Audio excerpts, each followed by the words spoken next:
अस्सलाम वालेकुम गाइस, कैसे हैं आप लोग? उम्मीद करती हूँ आप लोग बिल्कुल ठीक होंगे। It's been a very long time since I recorded a video and uploaded that because I was quite busy. जैसे आप लोगों ने हमारी यूट्यूब के ऊपर प्रीवियस वीडियोस देखी होंगी that we was busy with the medical camp and the inauguration of the medical centre in Farrukhabad. तो अल्हम्दुलिल्लाह इट्स गोइंग वेरी वेल और आप लोगों का जो है वो भरपूर साथ चाहिए। आप लोग हमारी वीडियोस को अगर शेयर करेंगे, हमारे चैनल सब्सक्राइब करेंगे तो there will be more awareness about this for the local residents of that city और जो है वो वहाँ पे उन लोगों को ज़्यादा फ़ायदा पहुँचेगा इस चीज़ का। Okay let's so coming back to our routine videos जैसे हम पहले रिकॉर्ड कर रहे थे कोई ना कोई जो है वो आपके लिए इंफॉर्मेटिव वीडियो में लेके आती थी यानी कि बहुत सारे ऐसे मसाइल जो कि बहुत ज़्यादा कॉमन हैं और पेरेंट्स को घर पे अमूमी तौर पे उसके बारे में इतनी इन्फॉर्मेशन नहीं होती है कि अगर इस कंडीशन में हम लोगों ने क्या करना है they just rush to the hospital like every other problem. तो हमारे इन वीडियोस का मकसद ये है कि व्हाटएवर द प्रॉब्लम इज़ उसके बारे में आपको बेसिक इन्फॉर्मेशन हो and you get to know कि किस कंडीशन में या किस वक्त पे आपने कितनी अर्जेंसी में हॉस्पिटल जाना है। ठीक हो गया? ओके इसी तरीके से बात करते हैं एक बड़ा कॉमन इशू हम लोगों को अक्सर जो है वो देखने में आता है अपने हॉस्पिटल सेटिंग्स में वो ये है कि when a child gets operated जैसे मेरा ताल्लुक जो है वो बच्चों की जो सर्जरीज होती हैं उससे है तो उसमें अगर किसी बच्चे का कोई ऑपरेशन होता है कोई सर्जरी होती है तो उसके बाद पेरेंट्स एज्यूम कि जब तक ये टांके नहीं खुल रहे हैं या जब तक हमें किसी ने मुंह से नहीं कहना है कि बच्चे को नहला दें तो हमने बच्चे को नहीं नहलाना है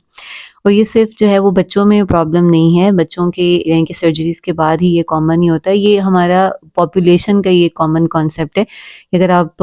अपने इर्द गिर्द ऑब्जर्व करेंगे कि बड़ों की सर्जरीज भी होती हैं अडल्ट सर्जरीज भी जब होती हैं तो कॉमन कॉन्सेप्ट यही है कि जब आपका ऑपरेशन हुआ है तो उसके बाद नहाना नहीं है नहाएंगे तो टाँकों में पानी चला जाएगा, पेट में पानी चला जाएगा, इस तरह की जो है वो मिसकंसेप्शंस हैं। हालाँकि अगर आप लोग देखें और आप लोग ऑब्ज़र्व करें तो जब हॉस्पिटल में ड्रेसिंग्स हो रही होती हैं तो उस टाइम वुंड क्लीन होता है, वुंड वॉश होता है, ठीक है? तो वो पानी लग रहा होता है ना उसको, ठीक है? तो उसके पानी लगने से कोई उसने गलना नहीं है, पानी लगने से उसके ज़ख्म ने ख़राब नहीं होना है, पानी लगने से ज़ख्म की सफाई होनी है और जितना ज़ख्म हेल्दी होगा, जितना साफ़ होगा, उतनी ही जल्दी उसकी हीलिंग होगी ना, ठीक है? तो वो यही होता है कि डिस्चार्ज होके चले जाते हैं और स्पेसिफिकली चलो सर्दियों का सीज़न तो गुज़र जाता है जैसे-तैसे करके ना, सर्दियों में अगर ऑपरेशन हुआ है, लेट्स सपोज़ आपने हफ़्ता जो है वो बच्चे को नहीं नहलाया, जैसे मैं अब स्पेसिफिकली इसी पॉपुलेशन की बात करूँगी, इसी एज ग्रुप की बात करूँगी, कि अगर आपने नहीं नहलाया बच्चे को हफ़्ता तो वो चल जाएगा। ठीक है कि सर्दियाँ हैं, ठीक है, ही और she is not sweating and not getting stinky. लेकिन आप यही इमेजिन करें कि समर्स में जो है वो ऑपरेशन हुआ है और आपने 1 हफ्ता जो है वो अपने बच्चे को नहीं नहलाया है कि वो हफ्ते बाद जी जाना है हमने टाँके खुलने हैं, तो उसके बाद देखेंगे जो भी होगा, उसके बाद होगा। तो ऐसा नहीं है, वो अनहाइजीनिक कंडीशंस में जो है वो अक्सर हमारे पास बच्चे आते हैं तो वो लिटरली जो है वो पायोडीन और जो कॉटन होती है वो वूंड के ऊपर इस तरीके से एडहेरेंट होती है कि हमें आइडिया नहीं हो रहा होता है कि आया ज़ख्म की इस तरह की हालत हुई हुई है या इसके ऊपर कुछ लगा हुआ है। Then we have to clean the wound कि देखें अच्छा इसके नीचे जो है वो क्या है और फिर यही होता है कि जितना अनहाइजीनिक कंडीशंस में वूंड केयर हो रही होती है फिर उतना ही उनका इन्फेक्शन के जो है वो चांसेस ज़्यादा होते हैं। तो ये चीज़ जो है वो एक जो एक पता नहीं क्यों लोगों को अंडरस्टूड है कि जी हमने ज़ख्म को पानी नहीं लगाना है, इसको धोना नहीं है, तो इस अपने मिसकंसेप्शन को जो है वो प्लीज़ क्लियर कर लें। इसी तरह इसी पोस्ट ऑप यानी कि पोस्ट ऑपरेटिव यानी कि सर्जरी के बाद का जो टाइम होता है, उसमें एक और इश्यू जो है वो देखने में आ रहा होता है, वो ये होता है कि ऑपरेशन लेट्स सपोज़ ऑपरेशन हुआ है, पाँव के ऊपर कोई ज़ख्म था, उसकी सफाई हुई है, हाथ के ऊपर था, कहीं जिस्म के ऊपर बाहर के हिस्से में मतलब आप सोचें कि अंदरूनी कोई ऑपरेशन आपका नहीं हुआ, यानी कि अंदरूनी ऑपरेशन से मुराद क्या है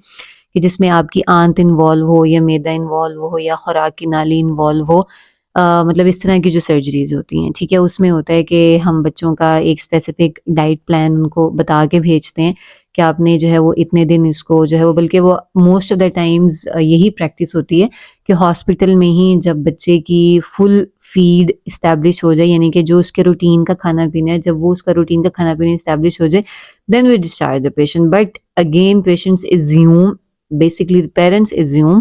कि सर्जरी किसी भी जगह की हुई है, तो अब हमने बच्चे को चाय बिस्किट के अलावा कुछ नहीं देना। भई ऐसा कुछ नहीं होता है। हम लोग हर पेशेंट को इंडिविजुअली, मेरी तो at least this is in my practice that I counsel them to have a protein rich diet, ठीक है? फैट रिच डाइट, कि आपकी जो वुंड हीलिंग में प्रमोशन हो, ठीक है? ये चाय बिस्किट, डब्बा रोटी, बिस्किट, चाय के साथ ऐसे आपके बच्चे का ज़ख्म ठीक नहीं होगा, ठीक है? उसको प्रोटीन चाहिए, उसको सारे विटामिन्स चाहिए, मिनरल्स चाहिए, जो कि आप उसको एक अच्छी ग़िज़ा देंगे, तो ही उसके साथ ज़ख्म उसका हील होना है ना। आई अंडरस्टैंड कि हॉस्पिटल के अंदर, हॉस्पिटल की प्रेमिसेस में, हॉस्पिटल की सेटिंग्स में एक हेल्दी डाइट को जो है वो मेंटेन करना बच्चे के लिए मुश्किल होता है। But as soon as you guys get discharge and go home, I don't think so there is any hurdle in maintaining a healthy nutrition जो है वो फॉर योर किड। उसकी वुंड हीलिंग में वो यही ज़रूरी है कि आप उसको कीमा दें, उसको जो है वो अंडे खिलाएँ और गोश्त की आइटम्स जो हैं वो उसको खिलाएँ, ताकि उसकी वुंड हीलिंग जो है वो प्रमोट हो, ठीक है? और अक्सर हम देख रहे होते हैं पेशेंट्स हफ़्ते 10 दिन बाद ऑपरेशन के बाद आते हैं, किसी और रीज़न के लिए, टाँके खुलवाने के लिए, स्टिच आउट के लिए, कोई भी, and when we ask them okay what diet are you giving to the patient, और उसमें पता चलता है डॉक्टर साहब अभी तो हम खिचड़ी से आगे नहीं बढ़े, हम दलिये से आगे नहीं बढ़े, और बच्चे की वो उम्र भी नहीं होती वो सब चीज़ें खाने की, और वो उसको दे रहे होते हैं, दूध नहीं दे रहे होते हैं, ठीक है? कि इसके साथ रेशा हो जाना है, जैसे मैंने पहले भी वीडियोज़ बनाई हैं कि मिथ्स होती हैं कि जी दूध के साथ रेशा हो रहा है, तो ऐसा कुछ नहीं है। तो आपने एक हेल्दी बच्चे की डाइट, किसी भी चीज़ का ऑपरेशन हुआ है स्पेसिफिकली जिसमें, जैसे मैंने मेंशन कर दिया है कि आंत या आंत का कोई हिस्सा इन्वॉल्व नहीं है, उसमें तो straight away as soon as surgery से बच्चा बाहर आया 4-5 घंटे के बाद डॉक्टर्स अलाउ कर देते होते हैं कि आप बच्चे को खिलाएँ-पिलाएँ। तो बच्चे को खिलाने-पिलाने का मकसद यही होता है कि आप जो मर्ज़ी खिलाएँ-पिलाएँ, ठीक है? उसके वो ये मतलब नहीं है कि उसको आपने सिर्फ़ चाय बिस्किट ही देना है, ठीक है? तो आई होप कि मेरा मैसेज जो मैं कन्वे करना चाह रही हूँ इस वीडियो के थ्रू आप तक हो गया होगा। So just spread this word and share this video as much as possible with your friends and with your colleagues, and subscribe our channel as well. Thank you so much. Allah Hafiz.